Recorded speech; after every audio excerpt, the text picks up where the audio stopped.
Hello and welcome to Learning with Love with Mrs. Sand, and I am Mrs. Sand. This is your one-stop for all information on homeschooling and all its tricks that I am ready to reveal to you. So subscribe and ring that notification bell so you don't miss a video or trick. In today's video, we're going to talk about organization and equipment that you may need to homeschool your child. Organizing oneself before starting homeschooling is essential for a number of reasons. Firstly, it helps to set clear goals and expectations for both the parent and the child. Secondly, it creates structured learning environment that provides stability and predictability for the child, reducing stress and anxiety. Lastly, it helps to ensure that the child is receiving a well-rounded education that covers all necessary subjects and skills. When start homeschooling, it is important to establish a routine and schedule. This will help create a sense of structure and consistency for the child,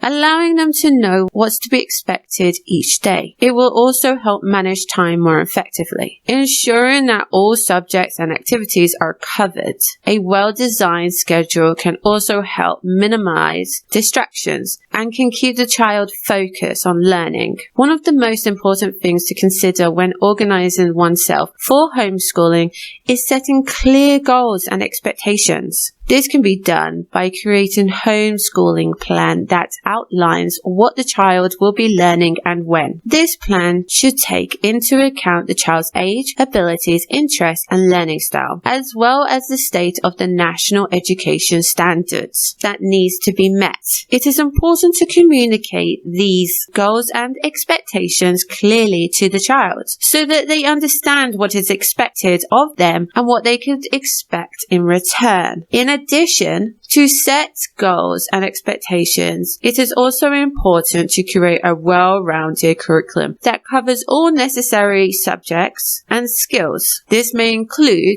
language arts, mathematics, science, social studies, physical education, and the arts. It is important to ensure that the curriculum is challenging but also appropriate for the child's age and ability level. Additionally, it is important to incorporate hands-on experimental learning opportunities whenever possible, as these type of activities can help engage the child and deepen their understanding of the material. Another important aspect of organizing oneself for homeschooling is creating a physical learning environment that is conducive to learning. This may include setting up a designated homeschooling area, stocking it with the necessary supplies and materials, and ensuring that it is free from distractions. It is also important to create a positive and supportive learning atmosphere where the child feels comfortable and confident. This can be achieved through the use of praise and positive enforcement, as well as through the creation of a safe and nurturing environment. In addition to the physical learning environment, it is important to consider the social and emotional needs of the child. Homeschooling can sometimes result in the child feeling isolated or disconnected from their peers. So it is important to find ways to ensure the child opportunities for social interaction and engagement. This may involve particular homeschooling groups or co-ops, joining local clubs or organizations, or simply connecting with friends and family members on a regular basis. Finally, it is important to stay organized and keep track of the child's progress. This can be done through the use of a portfolio, journals, and other record-keeping methods. This will help document the child's learning journey and provide valuable references for the future. Additionally, it is important to regularly assess a child's progression and make adjustments to the homeschooling plan as necessary in order to ensure that they are making steady and consistent progress. In conclusion, organizing oneself before starting to homeschool is essential for for a number of reasons. It helps set clear goals and expectations, create structured learning environments, and ensure the child receiving a well-rounded education. It also helps to manage time more effectively, minimizing distractions and meet the children's social and emotional needs. By taking the time to properly organize oneself before starting to homeschool, parents can see their child succeed. Homeschooling is a growing trend in education and requires different approaches compared to traditional classroom-based learning. Having the right supplies is critical to ensure success in homeschooling experience for children. Number 1, organization. Supplies help to create organized and structured learning environments. Having a designed workspace and the necessary materials such as notebooks, pens, and pencils helps children to focus on their tasks and reduce distractions. Number 2, engagement. Supplies can be used to encourage engagement and interaction with materials. For example, hands-on materials such as an interactive whiteboard can help children to do better understanding and retain information. Number 3, creativity. Supplies can also foster creativity and imagination. For example, art supplies such as paints, markers, or clay allow children to express themselves and develop their imagination. Number 4, skill development.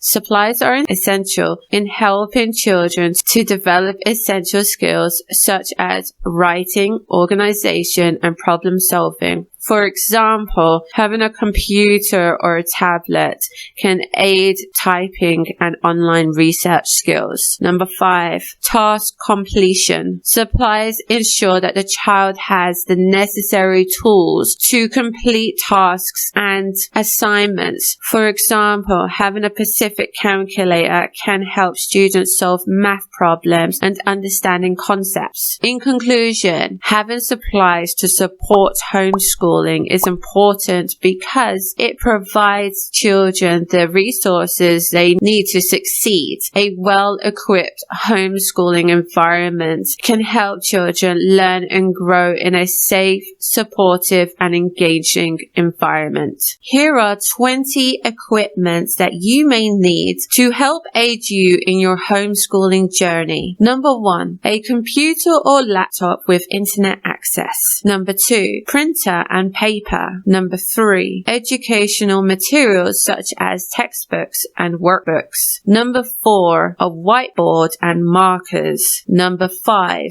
a calculator. Number 6, art supplies such as pens, crayons, and paints. Number 7, science equipment. For example, a microscope, magnets, or rocks. Number 8, musical instruments. Number 9, educational games and toys. Number 10, a desk or a workspace. Number 11, a calendar or planner to keep track of lessons and assessments. Number 12, headphones or earbuds. Number 13, flashcards and other memory aids. Number 14, a comfortable chair and good lighting. Number 15, a world map or globe. Number 16, a library of age-appropriate books. Number 17, a digital or paper planner. Number 17, a camera or a video recorder. Number 18, a microscope or a telescope. Number 19, math manipulatives such as base 10 blocks and fraction circles. Number 20, a comfortable place to read, like a beanbag chair or a rocking chair. Thank you for watching my video. I hope that it was very informative. Please subscribe and ring that notification bell for more videos to help you become a better home educator. This is Learning with Love with Mrs. Sand, and I am Mrs. Sand. Hope to see you in the next video. Goodbye.